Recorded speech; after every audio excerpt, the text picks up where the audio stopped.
Hello, I'm Dr. Scott Watier. And I'm Tommy Welling, and you're listening to the Fasting for Life podcast. This podcast is about using fasting as a tool to regain your health, achieve ultimate wellness, and live the life you truly deserve. Each episode is a short conversation on a single topic with immediate actionable steps. We cover everything from fat loss and health and wellness to the science of lifestyle design. We started Fasting for Life because of how fasting has transformed our lives, and we hope to share the tools that we have learned along the way.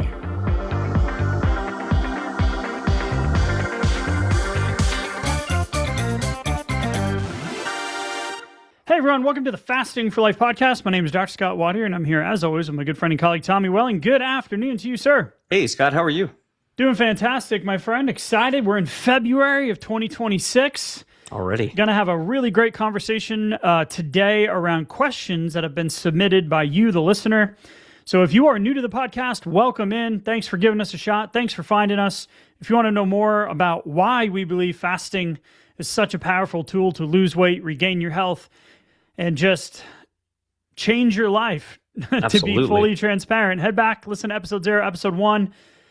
Listen to our story on how it transformed our lives, and now it'll give you some insight into why we do what we do week in and week out with the podcast, with our resources on our website, with our challenges, with our coaching, etc. So thank you for being a part of our Fasting for Life journey. If you're a long-term listener, thank you once again for tuning in and just all of the support that you give us. We're just so grateful for this community and being on this journey with you, Tommy. With that being said, sir, I want to give a shout out to a 5-star review, one of our favorite kinds, thankfully. Oh, absolutely.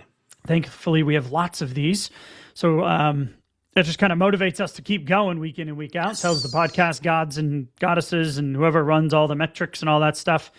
AI, whatever it is, that we're delivering value week in and week out. So this one came in on Friday from Mrs. Stewie. Feeling lied to for years, Tommy. Uh-oh.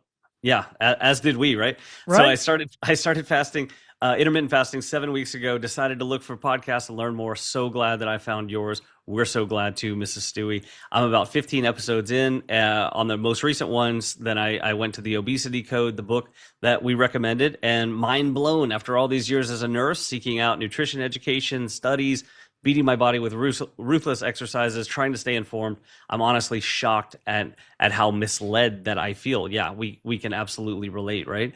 And I can only imagine how overwhelming this must be for people who are just trying to find simple, honest answers and fully understand weight loss. Absolutely.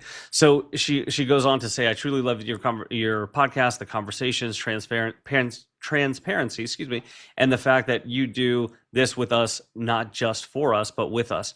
And she said, I can finally say I am an intermittent faster. So I absolutely love that. Keep going, Mrs. Stewie. We're so glad that you're here and that you're seeing yourself as an intermittent faster now, because that's never going to go away. We talk about it ad nauseum. It's going to be all about the intermittent fasting and just committed lifestyle of fasting, whether you're here for fat loss or you're here to maintain control over your health and over the scale for the long term, improve your longevity and your health span. We're here for you, and that's absolutely what this is all about. So I just love, shout out Mrs. Stewie. And when we do this, it's not to be self-aggrandizing in any way. It's just to be encouraging that we truly are on this journey with you. And we just love the encouragement that you can get from sharing and hearing from other people's journeys. So the fact that she was able to shift her mindset and say, I promised myself, right? That tip that we gave in one of the recent episodes, she was able to close her eating windows. And once she started saying that, everything clicked. Like, wow, that's amazing, right? To your point, Tommy. So shout out. We love and appreciate the time you took to give us that wonderful 5-star review. So, Tommy, let's get into the listener question and answers today. Yeah, let's do it. We had a question that came in from Steve. Message was, I've lost 50 pounds in the last year. Whoa. Wow. Congrats, Steve. That's incredible. Whoa. That's amazing. Yet, my blood pressure goes sky high whenever I add salt! ! We'll talk about that. You also say to eat protein, but I get terrible gout from meats and cannot take protein powder because most have artificial sweeteners like maltodextrin, which negatively affects my brain function. It's like I always have a catch-22 situation. Hard to play the game if it seems unwinnable. Sure, that can be frustrating. Steve and Mrs. Stewie, there's some themes here. And Tommy, you and I on our journeys, we were playing the calorie in, calorie out game and the yearly routine blood work and the exercise and the macros and the calorie and all that stuff.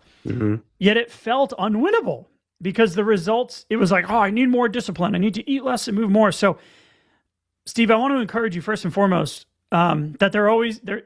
I say this, I write it in my little 5-minute daily journal every morning, that I solve all problems and all problems are solvable.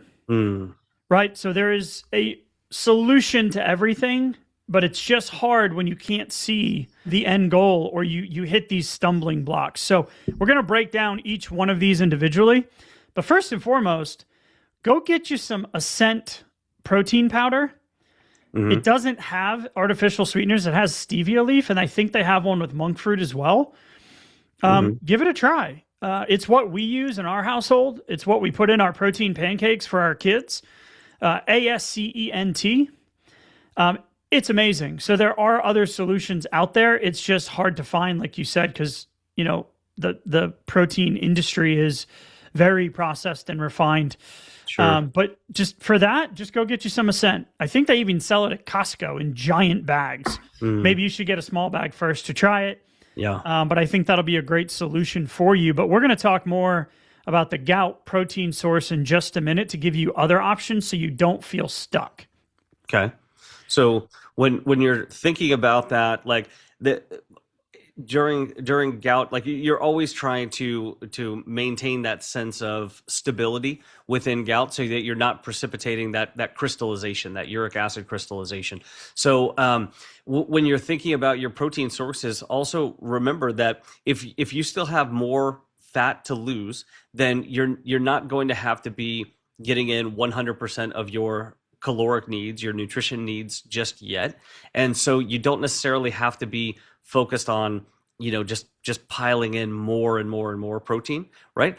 And so be thinking about it from the whole food sides of it, from the side of it that when I go to break my fast, let me maintain the priority of protein on my plate. So that means that whatever protein sources you're finding compatible with you, which I would be leaning more towards the leaner meats, right? And then a little lower on the hedonic scale of food. And I would be looking at those leaner protein sources and going, okay, how can I get more of that onto my plate so that I'm not kind of triggering those gout flare-ups, but at the same time, I'm focused more on pure whole food protein sources rather than supplementation, right, Scott? Does that make sense? 100%. So we're going to be looking at Greek yogurt, cottage cheese, eggs, chicken, turkey. For now, avoid the red meats while you figure out what your body can handle with intermittent fasting. I want you to go back and listen to episode 110, where we go deep dive into gout and how to kind of ramp yourself up into fasting. So if you do, which it still sounds like you have some weight to lose, we don't exactly know where you are in terms of metabolic, body roundness index, weight to height ratio, visceral adiposity, meaning the fat in the belly.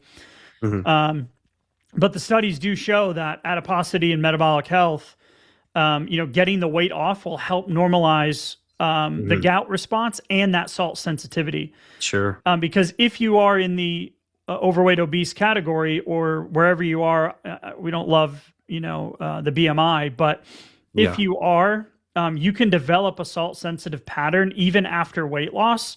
So you might be in the category where salt is off limits for right now. Just from you've got two kind of, what's the word I'm looking for here? You've got two kind of landmines right now, that uric acid spike and the salt sensitivity, which can make it feel unwinnable. But we just talked through one, which is change your protein sources, and then go back and listen to episode 110. And then the second thing is going to be, what can you do instead of salt? Well, we want to stay minerally hydrated. So what I would recommend is switching to something like a trace mineral. like okay. a concentrace liquid. There's a great company called Concentrace. It's all one word. You can get on Amazon. It's one of the few supplements that I buy on Amazon. And that will allow you to still get, because the salt really gives us the mineralization, and it helps with those really hard sticking points when you're transitioning into ketosis and your glycogen goes low. So I think that would be a great solution for you. And just know that as you get more, you might be one of those salt sensitive phenotypes right now. But once you continue to get the weight off and flip that metabolic switch with intermittent fasting and tapping into those fat stores, you will see that your response will get better. So you can actually find your salt threshold by going down to 1/8 of a teaspoon and see what happens. And then you can do 1/4 of a teaspoon.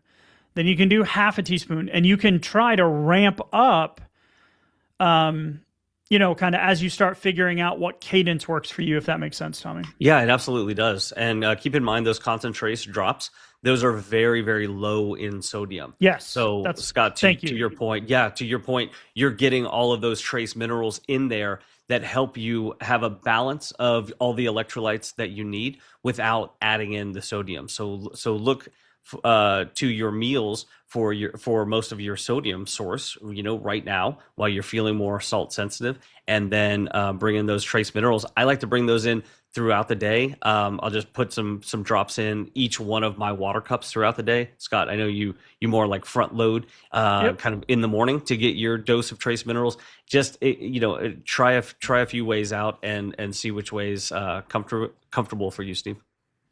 Yep, I love it. So let us know if you got follow-up questions. Shoot us a message. Let's go to the next question for today. Okay. Which is from Chris. He is a 52-year-old male. I'm wanting to get completely off scripts. Since October 20th, I've been doing a 72-hour fast every week. Ooh.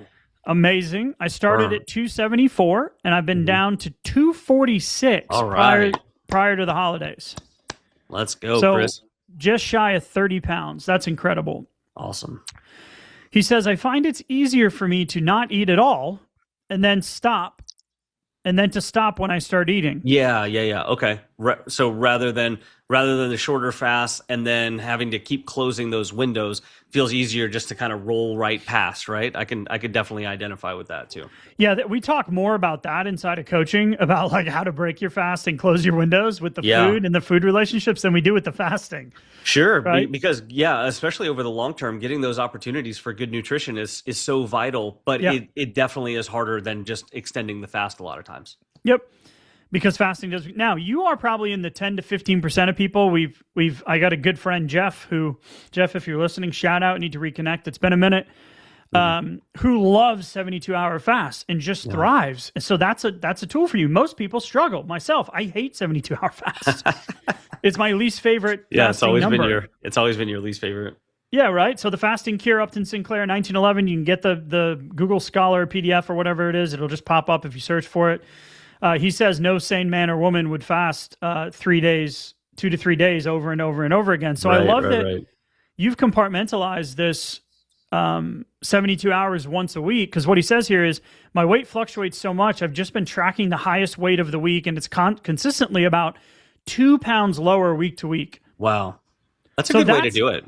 Incredible weight loss and fat loss, right? That's above the calorie in, calorie out weight loss model that's out there. So if you're feeling good and sleep's good and hunger cues are, good, especially, outside of, when you hit the wall during the fast or, at periods of when you're doing those longer fasts, which is normal. Right now you're in the pocket. Stay there. So stay there. Yeah. Right now, as you get closer to your goal, probably within that 10 to 15 pounds range, I would encourage you to start incorporating some shorter fasts and getting more nutrition in, because that's honestly what maintenance is probably going to look like. And I would also encourage you, I love what you did with the weight, but what you could do to see your trend to make it a little more accurate is take the 7 weigh-ins for the week and get the weekly average. So take the week 7, add them up, divide by 7, and track that weekly average. But yeah, man, stay in the pocket. Like, you're working right now, as long as you're feeling good and sleep's good, like I said, and you're eating quality protein and quality food during the nutrition opportunities most of the time. I mean, dude, roll with it. Chris. Yeah. Right. And Chris, also, if you do want to cut down on a little bit of that volatility, because at your size, you're going to have some big By the way, I've been at this size on this journey. So this resonates a lot with me in terms of where your starting weight and then kind of how the weight fell off initially. So that's why I want to insulate you from what I did, which was putting half of it back on. Go ahead. Right. Right. So the more weight you have to lose, the faster it can go. And so just knowing that you also have some big compartments, like for your water in your body. That's a large amount of mass. 8 to 10 pounds of fluctuation is not uncommon. Yeah. And so the amount of shifting that you can see is adding to that, or really essentially creating the volatility that you're seeing on the scale. Right. So that being said, a little bit of perspective there goes a long way for sure. And if you want to cut down a little bit on some of that volatility, just simplify some of your food choices and cut down on the carbohydrates a bit. Make sure you're shooting for that around that 40% of your calories coming from protein, 40% from fat, 20% from carbohydrate. And if you're shooting for that, you do tend to see a less volatility on the scale. Now, if you're already doing that and this is the volatility you're seeing, then keep up the good work for sure. A little volatility is definitely to be expected. So just don't let it mess with your mindset. I love what you've done with the way that you're actually tracking your weight right now, which finds a way to kind of remove some of the volatility from kind of obscuring some of your progress from week to week. So that's great. So you're in the pocket, man. Keep going. Take the tips, implement them, let us know. But keep up the great work, and thanks for submitting the question. Yes. Next question comes in from Molly. Love this week's podcast, and it made me want to do more 36-hour fasts. Yes. Tommy, nice. That podcast episode was episode 317. Episode 317, that was what she was referencing. Perfect. Shout out. So she said, I'm in the Northwest with lots of snow and a deep freeze. We got a deep freeze here in Texas. What the hell is that all about? And I just can't seem to push past a 24-hour fast. Hashtag relate. Right. Like, raise your hand as long as you're not driving. Right? Like, raise your hands. Like, who ain't been there, right? She says, I have a great why that resonates for me, but my mental fortitude is limited right now. Any suggestions? Ooh. And I think she eats mostly lunches. Mostly lunch window. Lunches, yeah. Okay. So and that's great, because that would have been one of my first questions is, what time have you typically been eating? Because for most of us, we kind of fall into if we end up doing OMAD, or if we're intentionally doing OMAD, usually a lot of times we'll fall into a dinner OMAD pattern. So using lunch OMAD is actually a good lever to get past that 24-hour mark. So that's great. So Molly, I'd say you're very close here, and let's try a couple of things that I think will help get you over that hurdle right there. So I love that you've already addressed the fact that your why is strong. Like, so understanding what are your motivators, why are you wanting to do these longer fasts, like getting past that 24-hour mark into the 36-hour range. And also mental fortitude is kind of limited right now. Okay. And so sometimes when our physiology is working against us due to timing, due to food choices, due to hormonal fluctuations and other things like that, it can feel like mental fortitude is kind of limited, because really physiology is kind of working in the opposite direction. So there might not be anything wrong with your mindset. That might actually be at a very high level, and we just need to tweak what's happening physiologically, and then all of a sudden things start to feel easier, if that makes sense, Scott. Yeah, absolutely. So the first thing that I would do, since meal timing is already there, then what I would do is look at next. I like kind of a springboard. So if you think about this, right, you're in this pattern right now, Molly, where you're going 24 hours. You're going from lunch to lunch to lunch to lunch, right? And you can kind of feel like you're stringing those along. You have kind of your pattern during the day. It's fairly easy to wait through breakfast and get to that lunchtime hour, and then you've done some of the hard work for a lot of us, which is how do you get through the evening time without without going to the pantry or going to the fridge, or that, you know, all of a sudden the window opens and you have a snacksident, you didn't know why. So you're not really battling with that. So that's awesome. So that's already taken care of. Okay, great. So then what about if we look to extend these fasts a little bit without going through a full day without food? So what if we just tweak the timing of it just a little bit and try one day, instead of a lunch, let's go a little earlier on that day, okay? Right? You see where I'm going, Scott? Mm-hmm. We go like a late breakfast or early lunch, and then we're going to start to extend from 24. We might get into 26, 28 hours. And then from there, we just do one or two of those, and you're like a half step away from a full burn day, if that's what you want to do, right? Mm-hmm. So the timing is key. And you can just extend that breakfast to the following day, or early dinner, and you're going to be plus 30 hours. Yeah. Right. And then from there, you can just tweak it and keep going. I will say, I want to ask this question and challenge your story just a little bit. And this might resonate with some of y'all out there as well. And this will kind of relate to the last question we have submitted here from Lisa, is why does it matter that it's snowing and cold? Wow. That's a good angle. Yeah. Why does it matter what's happening in Washington, D.C. today? Why does it matter, what the HOA meeting is doing on Saturday, the board meeting emails that we get? And I'm like, hey, okay, great. I don't really care. Why does that?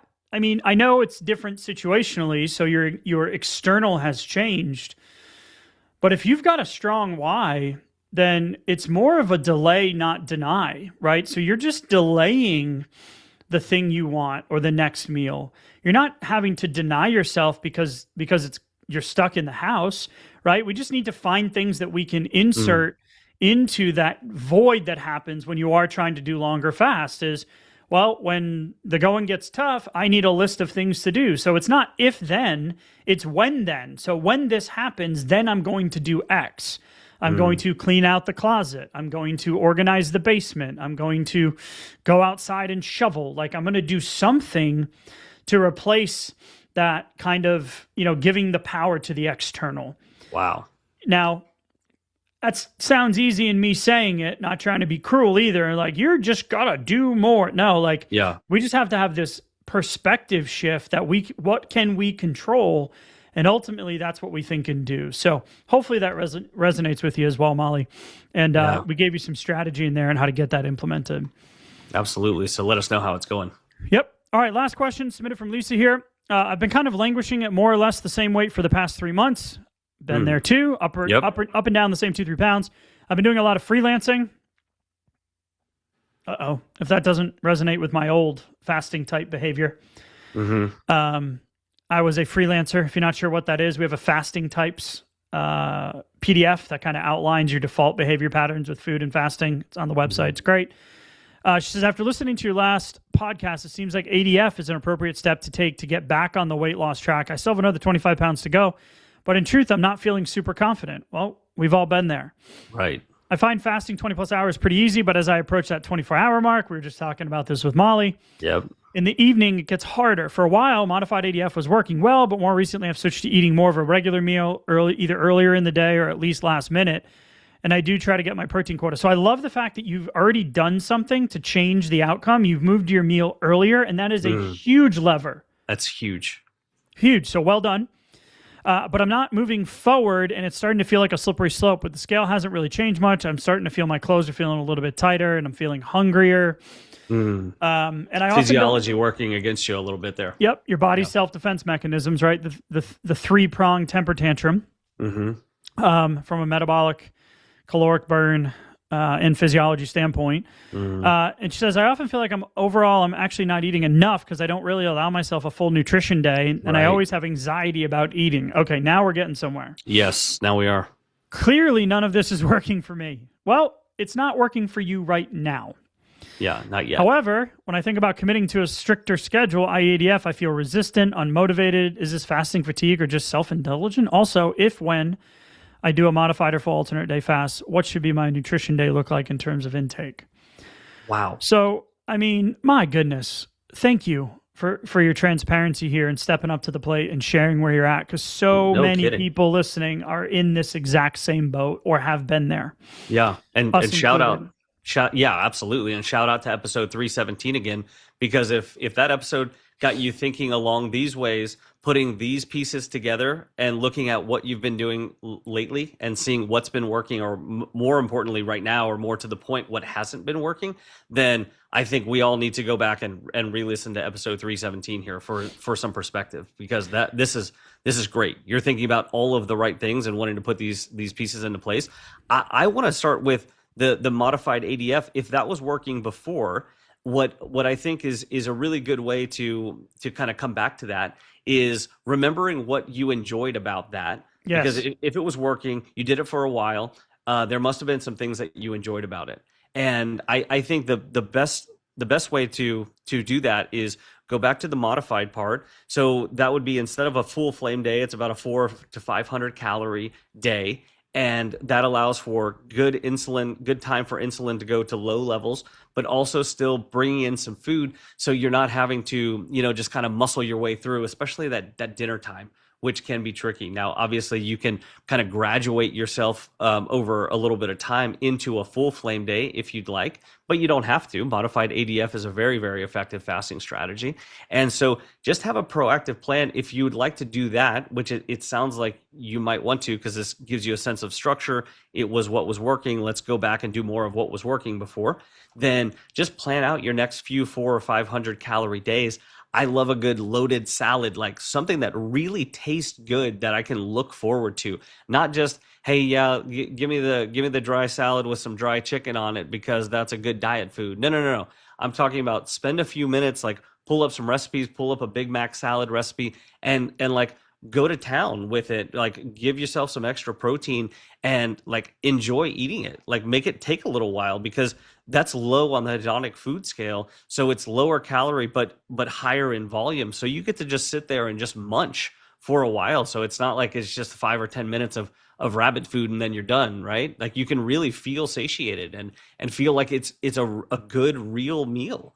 And then the next day, just have a little bit of a better plan for, okay, that's what I did today. Good. That was my fasting. That was my caloric deficit. Okay, tomorrow I really want to hit 80, 90, 100% of my nutrition needs. Like do it for real, and give yourself permission to do that with a good protein prioritization. So it's not freelancing. This is the opposite of freelancing. It's with a very proactive plan.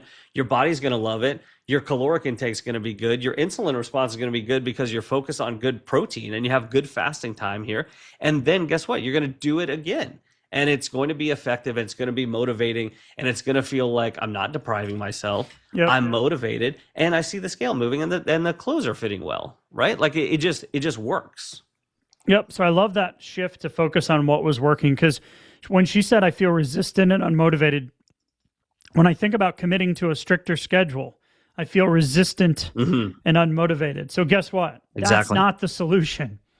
Yes. Right? Like I just think of parenting with my young kids.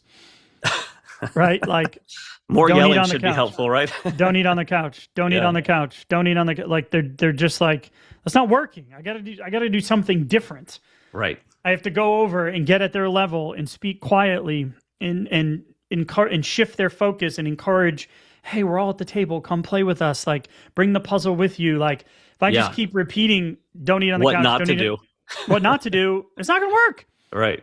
So I want to encourage you that, yes, that's normal when you're trying to get back on the train, so to speak.